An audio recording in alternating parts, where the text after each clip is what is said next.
हिंदू धर्म में पूजा पाठ के दौरान तिलक लगाया जाता है। क्या आप जानते हैं माथे पर तिलक क्यों लगाया जाता है? दरअसल माथे पर तिलक लगाने के पीछे एक वैज्ञानिक कारण है। तिलक हमेशा माथे के केंद्र पर ही लगाया जाता है। माथे के केंद्र पर लगाने का कारण ये है कि माथे के बीच आज्ञा चक्र होता है और आज्ञा चक्र को गुरु चक्र भी कहते हैं। इसी चक्र के दाई ओर अजिमा नाड़ी होती है तथा दूसरी ओर वरना नाड़ी है। ज्योतिष में आज्ञा चक्र बृहस्पति का केंद्र है। इस गुरु का प्रतिनिधि माना गया है। बृहस्पति देवताओं के गुरु है।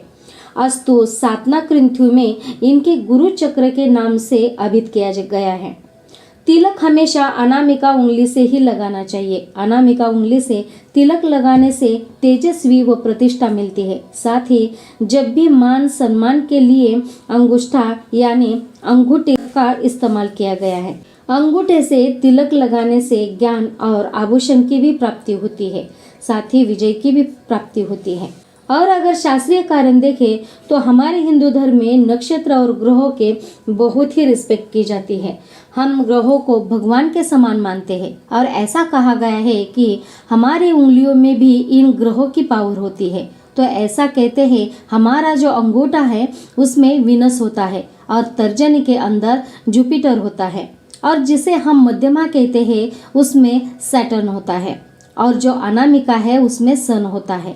जब भी अंगूठे से तिलक किया जाता है उसको ये दर्शाया जाता है कि उसको स्ट्रेंथ दे रहे हैं, उसको शक्ति दे रहे हैं। और जब तर्जनी से तिलक किया जाता है वो सिर्फ एंसेस्टर की जो मर चुके हैं सिर्फ उन्हीं के लिए तिलक किया जाता है। और जब तर्जनी से तिलक करते हैं तो उसको हम ये दर्शाते हैं कि हम उसको मोक्ष दे रहे हैं। और जब मध्यमा का प्रयोग किया जाता है तो वो इसलिए किया जाता है ताकि हम उसको लॉन्ग लाइफ दे रहे हैं या दे सके।